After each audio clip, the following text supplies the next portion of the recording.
السلام علیکم ورحمۃ اللہ وبرکاتہ نحمد ونصلی ونسلم علی رسولہ الکریم اما بعد فاعوذ باللہ من الشیطان الرجیم بسم اللہ الرحمن الرحیم رب اشرح لی صدری ویسر لی امری واحلل عقدۃ من لسانی یفقهوا قولی رب زدنی علما نافعا وعملا متقبلا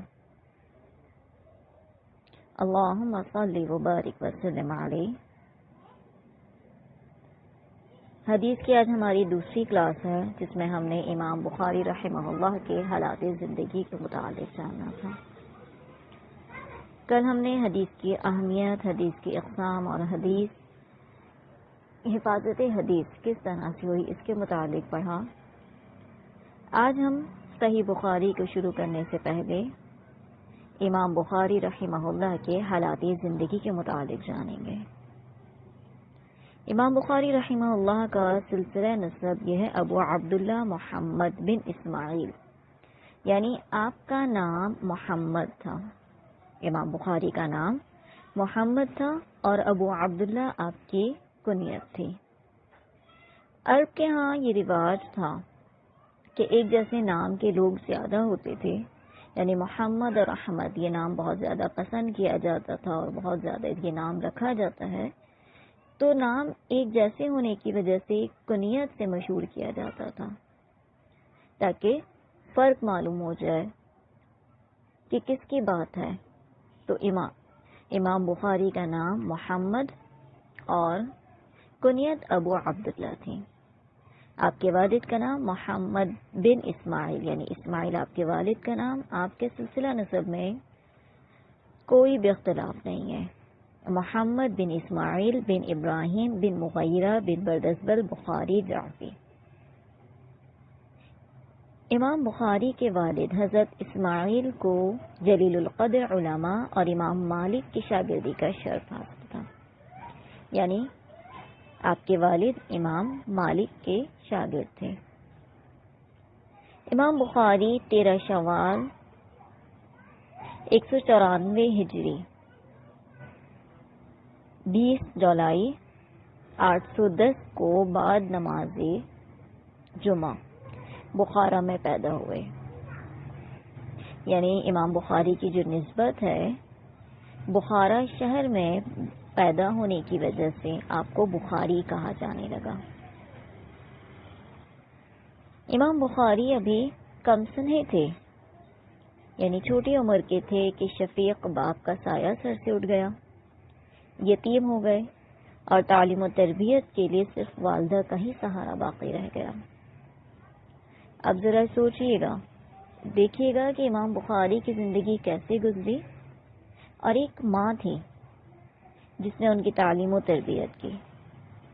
اکثر جو سنگل پیرنٹ ہوتے ہیں، سنگل مدر ہوتے ہیں، ان کو یہ ہوتا ہے کہ میں اکیلی کیسے کروں گی، یا بچے میں کہیں کوئی کمی کوتاہی تربیت میں فرق آتا ہے تو ماں الزام کیا دے رہی ہوتی ہے کہ ان کا تو باپ نہیں تھا۔ جب باپ کا سایہ سر پر ہوتا ہے، جب اولاد نیک بنتی ہے، جب اولاد فرمانبردار ہوتی ہے۔ دیکھیے امام بخاری کی والدہ تنہا تھی، باپ کا سایہ ان کے سر پر نہیں تھا، لیکن والدہ نے کیسی اولاد کی تعلیم و تربیت کی۔ باپ کا سایہ سر سے اٹھ گیا اور تعلیم و تربیت کے لیے صرف والدہ کا ہی سہارا باقی رہ گیا۔ شفیق باپ کے اٹھ جانے کے بعد ماں نے امام بخاری کی پرورش شروع کی، تعلیم و تربیت کا اہتمام کیا۔ امام بخاری نے ابھی اچھی طرح آنکھیں کھولی بھی نہ تھیں، یعنی کہ بڑے بھی نہ ہوئے تھے، سمجھدار بھی نہ ہوئے تھے کہ بینائی جاتی رہی۔ اس واقعے سے، اس المناک سانحے سے والدہ کو شدید صدمہ ہوا۔ انہوں نے بارگاہ الہی میں آہذاری کی، عز و نیاز کا دامن پھیلا کر اپنے لاسانی بیٹی کی بینائی کے لیے دعائیں مانگیں۔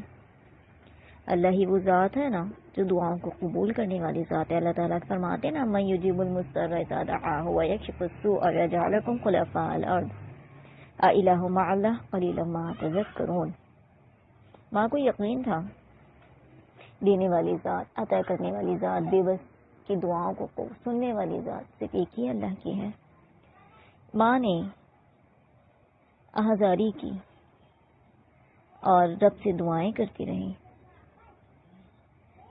ایک مضطرب، بے قرار، بے سہارا ماں کی دعائیں قبول ہوئی. انہوں نے ایک رات حضرت ابراہیم خلیل اللہ کو خواب میں دیکھا. فرما رہے تھے، جا اے نیکو، تیری دعائیں قبول ہوئیں. تمہارے نور نظر اور لخت جگر کو اللہ نے پھر نور چشم سے نواز دیا. یعنی رات خواب آتا ہے اور صبح کو اٹھ کر دیکھتے ہیں کہ بیٹے کی آنکھوں کا نور لوٹ آیا ہے. اللہ ہی ہے جو کسی مشکل میں ڈالتا ہے تو اس مشکل کے بعد آسانی دینے والی ذات بھی وہی ہے. ان مع العسر یسرا، کہ بے شک تنگی کے ساتھ ہی آسانی ہے. ہمیں مشکلیں نظر آ رہی ہوتی ہیں، یہ مشکل ہے، وہ مشکل ہے، اس کا تو کوئی حل ہی نہیں ہے، لیکن ساتھ ساتھ کیا ہے، اللہ تعالیٰ آسانی کا بھی بتا رہے ہوتے ہیں. جب ہم سورہ نشرح پڑھتے ہیں تو ہم یہی پڑھتے ہیں نا، ان مع العسر یسرا، فإن مع العسر یسرا. اللہ ایک کے بعد ایک آیت کہ تنگی کے ساتھ آسانی ہے، مشکل کے ساتھ آسانی ہے. تو اللہ نے امام بخاری کے والدہ کی دعاؤں کو قبول کیا. حضرت احمد بن حفص نے کہا کہ امام بخاری کے والد حضرت اسماعیل کے پاس گیا، یعنی جب ان کا موت کا وقت تھا، تو انہوں نے کہا کہ میں نہیں سمجھتا میرے مال میں کوئی روپیہ حرام یا شبہ کا ہو. یعنی آپ کی پرورش حلال مال سے ہوئی. حضرت وراقہ فرماتے ہیں امام بخاری کو اپنے باپ کے ترکے میں سے بہت مال ملا تھا. خنجار نے اپنی تاریخ میں لکھا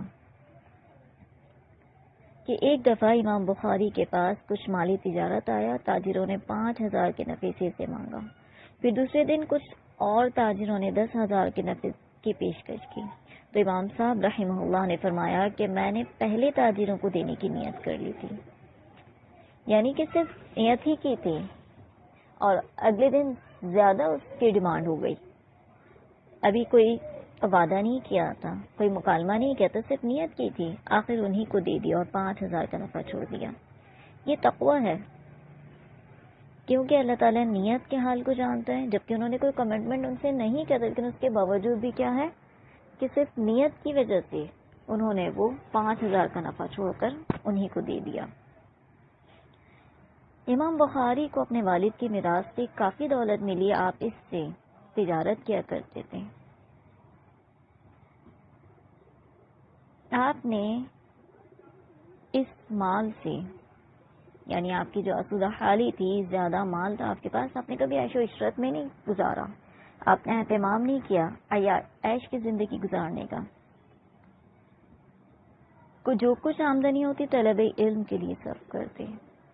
یعنی جب انسان کو علم سے محبت ہوتی ہے نا، تو پھر علم کے لیے کوششیں کرتا ہے اور علم حاصل کرنے والوں کے لیے آسانیاں کرتا ہے. غریب اور نادار طلبہ کی امداد کرتے، غریب اور مسکینوں کی مشکلات میں ہاتھ بٹاتے. ہر قسم کے معاملات میں آپ بے حد احتیاط برتتے تھے. حضرت عبداللہ بن محمد سیارفی رحمہ اللہ فرماتے ہیں کہ امام بخاری کے ساتھ ان کے مکان میں بیٹھا تھا کہ اتنے میں ان کی لونڈی آئی اور اندر جانے لگی. سامنے ایک دوات رکھی تھی، یعنی انک کی بوتل رکھی تھی، اس کو ٹھوکر لگی. امام بخاری نے کہا کہ تم کیسے چلتی ہو؟ یعنی غصہ آیا آپ کو کہ ٹھوکر مار کے نکل گئی لکھنے کی چیز سے. وہ بولی راستہ نہ ہو تو کیسے چلوں؟ یہ سن کر امام بخاری رحمہ اللہ نے اپنے دونوں ہاتھ پھیلا دیے اور کہا، جا، میں نے تجھ کو آزاد کر دیا. لوگوں نے کہا، ابو عبداللہ، یعنی نام اسماعیل ہے لیکن کنیت ابو عبداللہ. اس لونڈی نے تو آپ کو غصہ دلایا ہے. انہوں نے کہا، میں نے اس کام سے اپنے نفس کو راضی کر لیا ہے. یعنی مجھے غصہ آیا، میں اس سے بدلہ لیتا، اس کو کچھ کہتا، لیکن میں نے اس کو پھر آزاد کر دیا. یعنی آپ بھی جب کسی پر ناراض ہوں یا کسی سے کوئی نقصان پہنچائیں یا دل دکھائیں تو اس پر کوئی نہ کوئی احسان ضرور کریں یا اس سے معافی مانگیں. کم از کم اس کے لیے دعائیں مغفرت کریں تاکہ وہ درگزر کر دیں، کیونکہ بندوں کا اور انسان کا معاملہ یہی ہے نا کہ یا تو بندہ خود معاف کر دے، کیونکہ اللہ تعالیٰ حقوق العباد معاف نہیں کریں گے. حقوق اللہ تو معاف کر دیں گے لیکن حقوق العباد کبھی معاف نہیں کریں گے. حضرت براقہ فرماتے ہیں کہ امام بخاری بہت کم خوراک لیتے تھے، طالب علموں کے ساتھ بہت احسان کرتے اور نہایت سخی تھے. یعنی آپ نے اپنے کھانے پینے پر نہیں لگایا، آپ نے صرف ضرورت کے مطابق کھایا. اللہ تعالیٰ کا حکم بھی ہے نا، کلو واشربوا ولا تسرفوا، کھاؤ پیو لیکن اسراف نہ کرو. آج کل ہماری کوششیں کیا ہیں؟ صرف اور صرف کھانے پینے پر. یہ پکانا آنا چاہیے، وہ پکانا آنا چاہیے، ایسی کوکنگ آنی چاہیے. گھنٹوں ہم کچن میں لگے ہوئے ہیں. تو یعنی امام بخاری بہت کم خوراک لیتے تھے اور طالب علموں کے ساتھ بہت احسان کرتے، نہایت سخی تھے. محمد بن المنصور فرماتے ہیں کہ ابو عبداللہ بخاری کی مجلس میں تھا.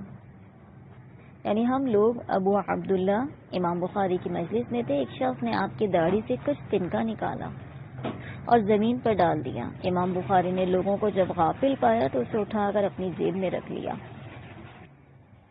یعنی آپ نے اس تنکے کو وہیں نہیں چھوڑ دیا، وہیں نہیں پھینکا، بلکہ اس کو اٹھا کر اپنی جیب میں رکھ لیا اور جب مسجد سے باہر نکلے تو اس کو پھینک دیا. یعنی مسجد کا اتنا احترام کہ تنکا بھی جو ان کی داڑھی سے نکلا اس کو وہیں نہیں چھوڑا بلکہ اٹھا کر رکھ لیا. امام بخاری رحمہ اللہ کو اللہ تعالیٰ نے بہترین حافظہ عطا کیا اور انہوں نے اس حافظے کا بہترین استعمال کیا، اور یہی وہ حافظہ تھا جس کی بدولت آج ہم یہ کتاب صحیح البخاری پڑھ رہے ہیں. امام بخاری کو اللہ نے غیر معمولی حافظہ اور ذہن عطا کیا تھا. ایک مرتبہ بغداد آئے محدثین نے جمع ہو کر آپ کا امتحان لینا چاہا. امتحان کی ترتیب یہ رکھی کہ 10 آدمیوں نے 10 حدیثیں لے کر ان کے سامنے پیش کی. ان احادیث کے متن اور سندوں کو بدلا گیا، یعنی متن عبارت کو، اور جو سند کا جو عبارت کا پہلا حصہ ہے سند، اس کو بھی تبدیل کر دیا گیا. متن ایک حدیث کا اور سند دوسری حدیث کی لگا دی گئی، یعنی آگے پیچھے کر دیا اس کو. امام بخاری حدیث سنتے اور کہتے مجھے اس حدیث کے بارے میں علم نہیں. جب سارے محدثین اپنی 10 حدیثیں سنا چکے، یعنی 10 آدمی آئے تھے اور 10 نے 10 حدیثیں سنائیں، ٹوٹل 100 حدیثیں انہوں نے سن لی، اور ہر ایک کے جواب میں امام بخاری نے کہا کہ مجھے اس کا علم نہیں. تو سارے لوگ ان سے بدظن ہوئے اور کہنے لگے کہ یہ کیسے امام ہے، 100 احادیث میں سے چند حدیثیں بھی نہیں جانتے. یعنی ہر حدیث کا منع کر دیا کہ مجھے علم نہیں ہے. امام بخاری پہلے شخص سے مخاطب ہو کر کہنے لگے کہ تم نے پہلی حدیثیں سنائی تھی اور پھر صحیح حدیث سنائی. دوسری حدیث کے بارے میں فرمایا کہ تم نے یہ حدیث اس طرح سنائی تھی جبکہ صحیح یہ ہے، اور پھر صحیح حدیث سنائی. مختصر یہ کہ امام بخاری نے 10 کے 10 آدمیوں کو مکمل حدیثیں پہلے ان کے رد و بدل کے ساتھ سنائی اور پھر صحیح اسناد کے ساتھ حدیثیں سنائیں. اس مجلس کے امام صاحب کی اس طرح حدیثوں کی صحت پر سارا مجمع حیران اور خاموش تھا. یعنی انہوں نے وہ بھی یاد کر لیا کہ جو انہوں نے آگے پیچھے کر کے سنائی تھی. علامہ ابن حجر عسقلانی یہ واقعہ لکھنے کے بعد فرماتے ہیں یہاں امام بخاری کی امامت تسلیم کرنی پڑتی ہے. تعجب یہ نہیں کہ امام بخاری نے غلط احادیث کی تصحیح کی، اس لیے کہ وہ تو تھے ہی حافظ حدیث تھے. تعجب تو اس کرشمے پر ہے کہ امام بخاری نے ایک ہی دفعہ میں ان کی بیان کردہ ترتیب کے مطابق وہ تمام تبدیل شدہ حدیثیں بھی یاد کر لی. یعنی حافظ حدیث کے لیے صحیح حدیث سنانا تو مشکل نہیں، لیکن رد و بدل کی حدیثیں بھی انہوں نے یاد کر کے انہیں سنا دیں. آپ کی سب سے بلند پایہ تصنیف صحیح بخاری ہے. آپ نے صحیح بخاری کی ترتیب اور تالیف میں صرف علمیت، ذکاوت اور حفظ ہی کا زور خرچ نہیں کیا، بلکہ خلوص، دیانت، تقوی اور طہارت کے بھی آخری مرحلے ختم کر ڈالے، اور اس شان سے ترتیب اور تدوین کا آغاز کیا کہ جب ایک حدیث لکھنے کا ارادہ کرتے تو پہلے غسل کرتے، یعنی بغیر غسل کے حدیث نہیں لکھتے. 2 رکعت نماز استخارہ پڑھتے، بارگاہ رب العزت میں سجدہ ریز ہوتے اور اس کے بعد ایک حدیث تحریر فرماتے، یعنی ابتدا اہتمام اور اللہ سے اتنی مدد طلب کی۔ اس سخت ترین محنت اور دیدہ ریزی کے بعد 16 سال کی طویل مدت میں کتاب زیور تکمیل سے آراستہ ہوئی، یعنی جو کتاب ہمارے ہاتھوں میں ہے ایسے ہی نہیں آ گئی، 16 سال کی ان کی محنت تھی اور اتنی احتیاط تھی، اور ایک ایسی تصنیف عالم وجود میں آ گئی کہ جس کا یہ لقب قرار پایا اصح الکتب بعد کتاب اللہ، یعنی سب سے زیادہ صحیح کتاب قرآن مجید کے بعد کوئی ہے تو اللہ صحیح بخاری ہے۔ امت کے ہزاروں محدثین نے سخت سے سخت کسوٹی پر پرکھا اور جانچا، مگر جو لقب اس مقدس تصنیف کے لیے من جانب اللہ مقدر ہو چکا تھا، یعنی اللہ کی طرف سے ملا ہے نا، یہ وہ پتھر کی کبھی نہ مٹنے والی لکیریں بن گیا اور آج تک کوئی اس پر اعتراض نہ کر سکا۔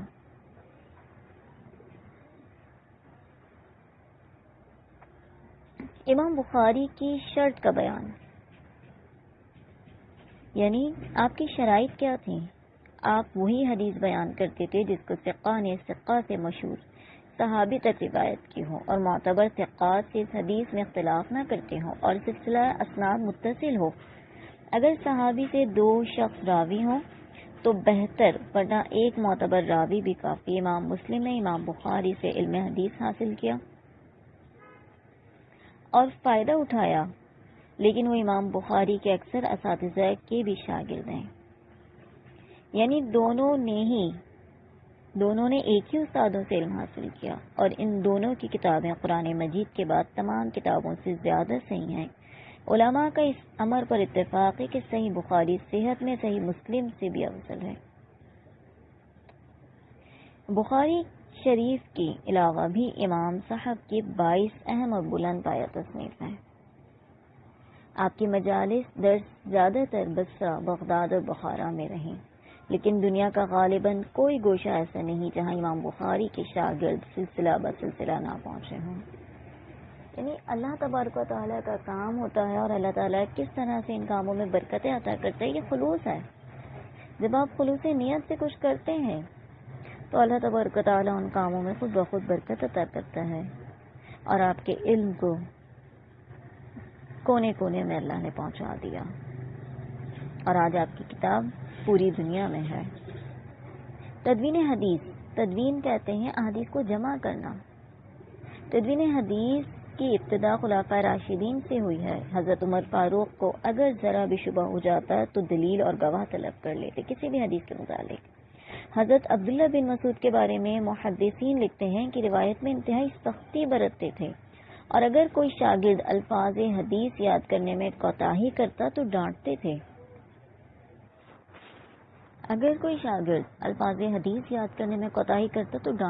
تحقیق اور تنقید کی بنیاد حضرت ابوبکر صدیق اور حضرت عمر نے ڈالی۔ تابعین نے اس کے اصول و ضوابط مرتب کیا، اور تبع تابعین نے مستقل اور باضابطہ فن کی حیثیت دی۔ بخاری شریف کو اگر اسلامی علوم کا انسائکلوپیڈیا کہا جائے تو بالکل صحیح ہوگا۔ مستجاب الدعوات، امام بخاری مستجاب الدعوات تھے۔ انہوں نے اپنی کتاب کے قاری کے لیے بھی دعا کی ہے، یعنی آپ نے جو دعا کی، جس کے لیے دعا کی، ان کی دعا اس کے لیے قبول ہوئی۔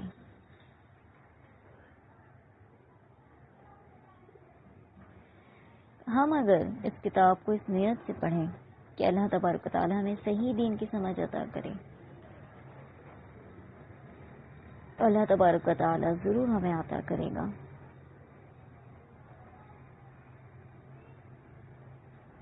اب آپ کی وفات، محمد بن ابی حاتم وراق فرماتے ہیں میں نے غالب بن جبریل سے سنا کہ امام